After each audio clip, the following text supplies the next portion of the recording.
바벨론에 대해서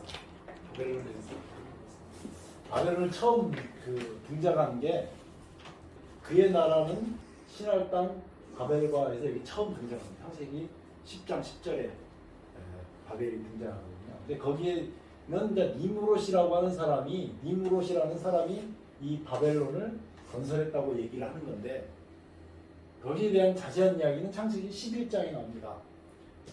창세기 11장에 보면 사람들이 벽돌을 굽고 그 다음에 역청으로 진흙을 쌓고 성읍과 탑을 건설하여 가지고 꼭대기가 하늘을 닿게 하겠다고 했는데 하나님께서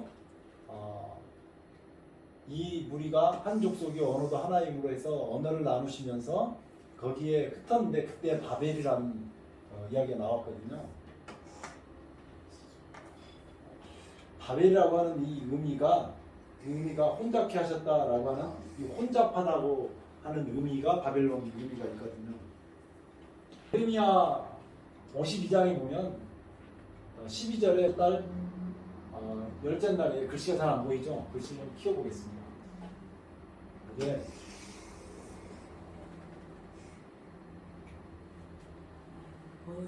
바벨론의 느부갓네살 왕이 19째 해 5째 달 10째 날에 바벨론 왕 어전 사령부 느부사라단이 예루살렘에 이르러 여기에 예루살렘이 등장하잖아요.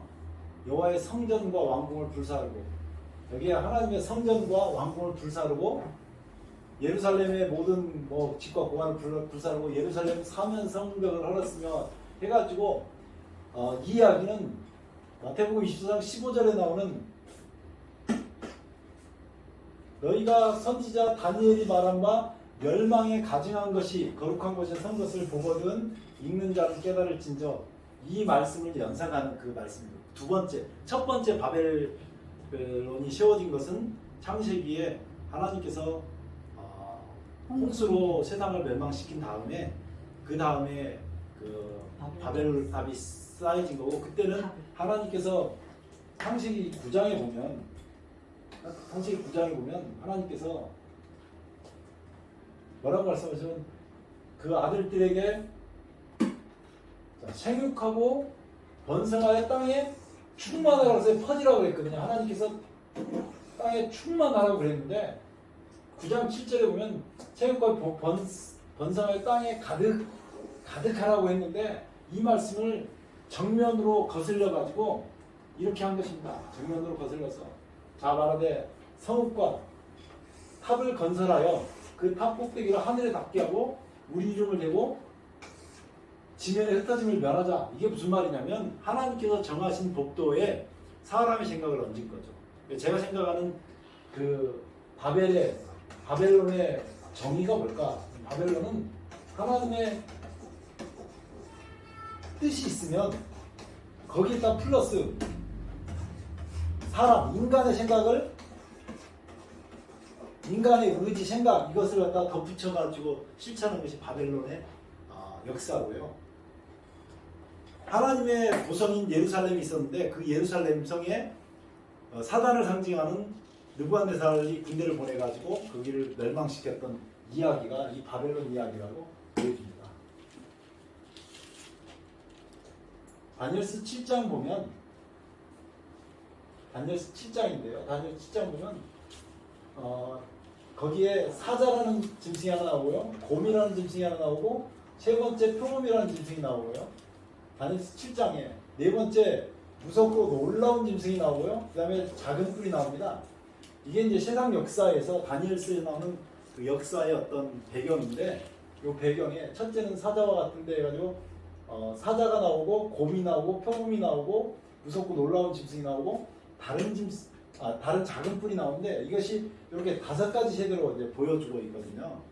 사자, 곰, 표범, 넷째 짐승. 이건 넷째 짐승은 무서운 짐승이죠. 무서운 짐승. 이게 조금 어색해요. 연습 좀 했는데도 불구하고 요한계시록 13장에 보면 이 작은 뿔이 4가지 경우로 나옵니다. 작은 뿔이 첫 번째는 뿔이 10개고 머리가 7개인 짐승으로 나오고요. 두 번째는 어린 양, 새끼양 같은 짐승이 나오잖아요. 용의 말을 하는 어린 양 같은 짐승이 나오고요. 근데 이 짐승이 등장해가지고 세 번째 시대가 뭐냐면 어린 양이 용의 권세를 행하면서 처음 짐승에게 경배하게 하고, 처음 짐승은 지금 뿔이 10개고 요 짐승을 처음 짐승이 이게 그 처음 짐승은 뿔이 10개고 머리가 7개인 짐승인데 처음 짐승에게 경배하게 하고 이적을 해가지고 권세하고 이적을 해가지고 어린 양에게 뿔이 2개가 있었어요. 어린 양에게 뿔이 2개가 있었는데 이 뿔이 2개 있는 이 어린 양의 그 뿔이 하나는 권세였고 하나는 이적이었는데 이 어린 양이 처음 짐승에게 그 경배하게 하고, 두 번째는 우상을 만들려고 하는 이것이 이제 작은 뿔이 1세기, 2세기, 3세기, 4대 세대 이렇게 1세대, 2세대, 3세대, 4세대 이렇게 세대를 나눠서 볼 수 있다고 보고요. 그다음에 이제 우상을 만든 후에는 경배, 우상이 경배하거나 용에게 경배하거나 그 첫 번째 짐승이 경배하는데 경배하지 않게 되면 죽임을 당하게 한다고 하는 거죠. 그다음에 두 번째로 표를 받게 하고, 이마에나 표를 받게 할 때는 이마에나 오른손에 표를 받게 하고요. 표가 없는 사람은 매매를 못하게 해가지고 이 사람이 결국은 살지 못하도록 하는 거고요. 그 이제 지혜 있는 사람은 짐승의 수를 세어보라고 하는데 그 수는 660입니다. 이제 이렇게 해가지고 여기 이 작은 뿔을 우리가 4개의 그 시대로 구분해 볼 수 있다고. 첫 번째 사자, 두 번째 곰, 세 번째 표범, 네 번째 짐승, 작은 뿔, 죄송합니다. 13장 1절에 보면 내가 보니 바다에서 한 짐승이 나오는데 뿔이 10이요 머리가 7이라. 그 뿔에는 10 왕관이 있고 그 머리들에는 신성 모독하는 이름들이 있더라 해가지고 여기 첫 번째 짐승이 등장합니다. 아까 먼저 그냥 구성만 우리가 먼저 살펴봤는데 성경적으로 확인해 보려고 하는 것이에요. 여기 두 번째로 여기에 내가 또 봄에 다른 짐승 땅에서 올라오니 어린 양같이 두 뿔이 있고 용처럼 말하는 이 짐승이 있었다고 하는 거죠. 근데 요게 지금 첫 번째 세대라면 요거 두 번째 세대고요. 시대고요. 세 번째는 그가는 여기서 나오는 그가는 어린 양 같은 짐승, 용처럼 말하는. 그가 먼저 나온 짐승의 모든 권세는 먼저 나온 짐승은 여기 첫 번째 짐승을 얘기합니다. 먼저 나온 짐승은 모든 권세를 그 앞에서 행하고 땅과 땅에 사는 자들을 처음 짐승에 경배하게 하니, 처음 짐승은 뭐냐면 처음 여기 나온 짐승이죠. 여기 문구가요 되게 좀 어려울 수 있어요. 왜냐하면 죽게 되었던 상처가 나은 자니라 이렇게 나오잖아요. 처음 짐승은 머리가 7이고 뿔이 10인데 죽게 되었던 상처가 나은 것은 꼭 마치 이 전체가 죽었다가 살아난 것처럼 얘기하고 있어요. 죽게 되었던 상처가 나은 자니라 이렇게 얘기하거든요. 그래서 첫 번째는 권세를 행하는 일이 있고, 두 번째는 이적을 행해가지고 불이 하늘서부터 땅에 내려오게 하고 짐승 앞에서 받은 바 이적을 행하고 땅에 자들을 미혹하여 땅에 거하는 자들에게 이르기를. 우상을 만들려고 하는 얘기가 여기 빠져 들어갔네요. 그죠? 여기 지금 우상을 만들려고 하는 얘기가 우상을 만들려고 하는 이야기가 이게 빠져 들어갔어요. 우상을 만들려고 시도하기까지가 이제 세 번째 시대고, 네 번째는 우상을 만들어진 15절부터 있는 것이 이게 네 번째인데요. 첫 번째 짐승 나오고 두 번째 있고 세 번째, 여기가 세 번째 12절부터가 세 번째라면 14절까지 세 번째라면 여기 우상을 만들어진 다음에 그가 권세를 받아 그 짐승 우상에게 생기를 주어 그 짐승 우상으로 말하게 하고 또 짐승 우상에게 경배하지 않으면 자는 몇인지 다 죽이게 하더라. 그래서 여기 지금 짐승 우상에게 경배하지 않는 사람들을 다 죽이는 시대가 온다고 하는 거죠. 여기 이제 네 번째 시대는 우상을 만든 다음에 작은 뿔의 시대가 온다고 얘기하는 것입니다. 그 사람들이 표를 받게 하는데, 오른손이나 이마에 표를 받게 하는데 누구든지 이 표를 가진 자에게는 매매를 못하게 하는, 매매를 금지하고, 수는 666이기 때문에 이 수를 세어보라고 얘기를 하고 있습니다. 작은 뿔이 10개고 머리가 7개인 짐승으로 작은 뿔의 세대를 이렇게 4개로 나눈다면 이런 시대하고 어린 양, 양처럼 나왔는데 용처럼 말하는, 어린 양처럼 생겼는데 용처럼 말하는 것이 등장하는 시대에, 그 다음에 어린 양처럼 나와서 용처럼 말하는 것이 권세와 이적을 행해가지고 처음 짐승에 경배하고 우상을 만들라, 이렇게 하는 세대하고, 네 번째는 우상을 만든 후에 경배하지 않는 사람들은 죽이고 이 표를 받게 하는 이 시대까지, 이렇게 시대가 네 개로 나눠진다는 이제 말씀을 드린 거고요. 계시록 17장에 보니까 음녀가 나와요. 이 음녀가 뭘까? 자, 큰 음녀가 받을 심판을 내게 보이리라 그랬는데, 이 음녀가 보니까 붉은빛 짐승을 탔는데, 그 짐승이 머리가 7이고 뿔이 10이에요. 마치 13장에 등장한 짐승과 똑같은 것처럼 보이는데 절대로 같지 않습니다. 이게 이제 그 여자는 이 머리가 7이고 뿔이, 근데 그 이름이 어디에 나오냐면 5절에, 이게 중요한 성경적 수인데요. 그 이마에 이름이 기록되었으니 비밀이라 바벨론이라고 나오잖아요. 계시록에 바벨론에서 나오라고 하는 그 이야기는 이 바벨론에서 나오라고 얘기합니다. 큰 음녀가 바벨론인데 이 바벨론에서 나오라고 얘기하는 거죠. 그러면 이 음녀가 언제 됐느냐, 거기에 대한 이야기가 분명히 나올 거라고요. 자, 9절에 보니까 지혜인 뜻이 여기 있으니 하고 얘기하면서 그 일곱 머리는 여자가 앉은 7상이요, 또 7왕이라 그래가지고 여자가 앉은 7왕이, 그러니까 그 여자하고 7왕은 같은 거예요, 틀린 거예요? 같은 거. 그 7머리 여자가 앉은 7산이요, 여자가 지금 타고 있는 짐승에 머리가 7개가 있어요. 아, 여자가 아니네. 네, 그 여자가 아니죠. 그러니까 우리가 이걸 구별해서 봐야 돼요. 여자가 타고 있는 네, 짐승이지. 7왕이라, 여자가 타고 있는 짐승은 7왕이래요. 5은 망하였고, 5은 망하였던 것이 뭐예요? 첫 번째 사자, 그 다음에 두 번째 곰, 세 번째 표범. 이게 글씨가 아주 잘 써지진 않네요. 연습을 좀 해요. 네 번째 물물 짐승. 네, 무서운 짐승, 이렇게 써놓고 말겠습니다. 다섯 번째 작은 뿔. 네, 작은 뿔. 네, 계시록 13장에 나오는 첫 번째, 다섯 번째는 요 5은 망하여. 작은 뿔 세력을 지금 제가 나눌 때는 작은 뿔 세력을 4시대로 나눈 거예요. 계시록 13장에 나오는 첫 번째 짐승을 뿔이 10개고 머리가 7개인 짐승 하나, 그 다음에 어린 양이 등장하는 시대 하나, 그리고 어린 양이 이 첫 번째 짐승을 위해서 일하는 시기 하나, 그 다음에 어린 양이 첫 번째 짐승을 일을 해가지고 우상을 만들어진 다음에 우상이 만들어진 시대 하나, 이렇게 4개로 나눈 거예요. 계시록 13장을 나눈 것입니다. 이 네 번째가 무서운 짐승이고, 다섯 번째가 작은 뿔이지만 그 작은 뿔에 계시록 13장에 등장하는 첫 번째 짐승 있죠. 첫 번째 뿔이, 글씨가 왜 머리서 써졌네. 뿔이 10이고 머리가 7인 짐승. 5은 망할 거에, 이렇게 설명할게요. 5은 망할 거에, 이게 좀 5은 망할 거에 사자, 곰, 표범, 무서운 짐승, 그리고 계시록 13장 1절에 등장하는 뿔이 10이고 머리가 7개인 짐승. 이거 이제 5은 망하고, 그다음에 하나는 있고는요.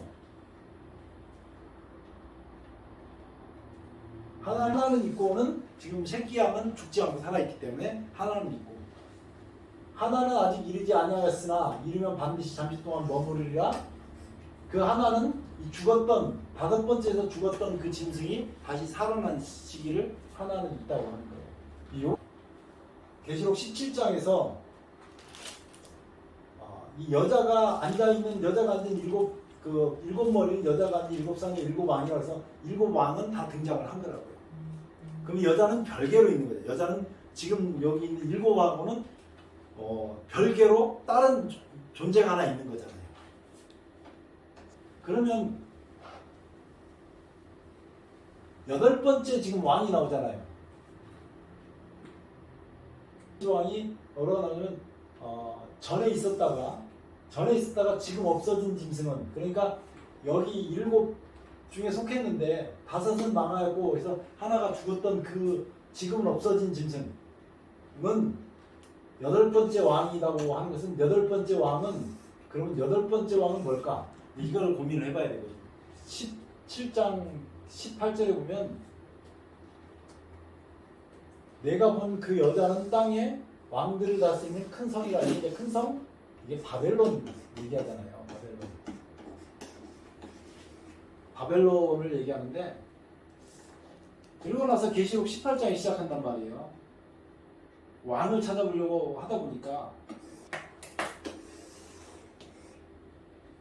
그 여자가 얘기하기를 나는 여왕으로 앉은 자요 해가지고 여기에 왕이 8번째 왕이 여기 등장한다고 보여지는 거예요. 이 8번째 왕이 등장하면서 이 8번째 왕이 등장할 때 비로소 바벨론이 시작한다고 보는 거죠. 그 여자가 등장할 때 그 여자가 바벨론이잖아요. 지금까지 나왔던 7하고는 물론 관계가 있는데 7하고 관계가 있지만 7 중에 속해 있는 자이기는 해요. 그런데 그 7하고는 별개의 여자가 있는 거잖아요. 이런 거하고 비슷한 것 같아요. 우리나라가 고구려 백제 신라로 돼 있던 때가 있었잖아요. 그러다가 신라가 통일을 했어요. 그럼 이렇게 얘기할 수 있어요. 통일 신라는 고구려 백제 신라를 기반으로 해서 그걸 토대로 해서 통일 신라는 가꿔졌다. 물론 이렇게 얘기하면 역사 연구하신 분들은 고구려에 그 광활한 영토 뭐 이런 거 날라갔다고 얘기할 수 있지만 그렇게 얘기를 할 수 있잖아요. 통일 신라는 기존의 신라하고는 다르고 신라는 신라인데 그 셋 중에 속해 있었지만 또 다른 신라잖아요. 그러냐 이런 식의 표현이 되지 않나 하는 생각이 드는 거예요. 이 8번째는 이렇게 여왕으로 앉아 있는 이 여자가 그 얘기를 하는 거죠. 그래서 그 8번째 왕은 이 여자고 그리고 결국은 그 여자가 망한다는 거죠. 화이토다 이 큰 성이요. 바다에서 부리는 배와 같은 거 쭉 해서 1시간에 망했다. 일순간에 망했다고 얘기하거든요. 바벨론이 망하니까 그래서 이 계시록 8장에 보면 8장 4절에 보면 하나님께서 그 얘기하시기를 거기에서 얘기하시기를 내가 들으니 하늘로부터 다른 음성이 나서 이르되 내 백성아 하나님 백성이 있다고 하는 거죠. 거기서 나와 그의 죄에 참여하지 말고 그가 받을 재앙들을 받지 말라 이렇게 얘기하거든요. 이 바벨론에 속한 그 사상을 받지 말라고 하는 거예요. 바벨론이 정확하게 언제 어떻게 일어나느냐? 그것은 바벨론은 그 바벨론이 시작되면 멸망에 가증한 것이 거룩한 것이 선 것을 보거든 읽는 자는 깨달을진자 하면서 산이 있는 도망가라 이렇게 얘기하잖아요. 그때 진짜 마지막 그 대환란이 그때부터 시작되고 그때부터 모든 사람의 운명이 결정되는 그 일이 시작된다고 보여집니다. 제가 볼 때 바벨론은 언제냐? 지금 아직 바벨론은 이르지 않았고 우리가 바벨론이 이르러 올 수 있는 시기에 살고 있다고 보여져요. 또 내가 들으니 하늘로부터 다른 음성이 나서 가르되 가세 내 백성아 거기서 나와 그의 죄에 참여하지 말고 그의 받을 재앙들을 받지 말고 함께 천국에 가자고. 그럼 어떻게 하면 이 재앙들을 받지 않고 천국에 갈 수 있을까? 그 계시록 13장에도 나오고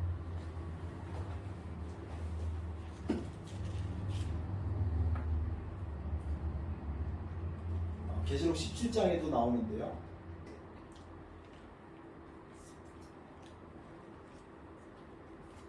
참 저는 이런 구절들이 참 좋은 것 같아요. 창세 이후로 그 이름이 생명책에 기록되지 못한 자들은 이전에 있었다가 지금 없으나 장차 나올 짐승을 보고 놀랍게 여기리라. 그거 따라서 경배하겠다는 거죠. 놀랍게 여겨서. 그러나 창세 이후로 어린 양의 생명책에 이름이 기록된 사람들이 있다고 하는 것이 성경에 기록되어 있죠. 여기도 이렇게 기록되어 있지만 계시록 13장 8절에도 또 똑같은 말씀이 기록되어 있거든요. 어린 양의 생명책에 기록돼야 되고 예수님의 피가 깬 이 세상 마지막 시대를 살아가는데 승리할 수 있는 길은 이거밖에 없다고 하는 거죠. 여기에 소망을 갖고 예수님을 바라보고 승리하게 되시기를 주의 이름으로 축원합니다. 기도하겠습니다. 아버지 우리 하나님 은혜를 감사합니다. 오늘 이 땅에 현재 바벨론은 어떤 것이 있는가 거기에 대해서 공부해보게 되었습니다. 주님 우리가 날마다 말씀을 읽고 이것이 그러한가 하여 더 묵상하고 주님 말씀을 깨달을 수 있도록 은혜를 베풀어 주시옵소서. 이제 마지막에 다가올 멸망에 가증한 것이 거룩한 곳에 선 짐승을 위해서 우상을 만드는 역사가 이루어질 때 우리가 그것들을 분별하게 하시고 주의 말씀을 따라서 어린 양의 생명책에 이름을 기록하여 이 천상에 이를 수 있도록 은혜를 베풀어 주시옵소서. 모든 일에 주님께 영광 돌릴 수 있도록 은혜를 베풀어 주시고 어려움이 있지 않도록 주님 도와 주시옵소서. 예수님 이름으로 간절히 기도드리옵나이다. 아멘.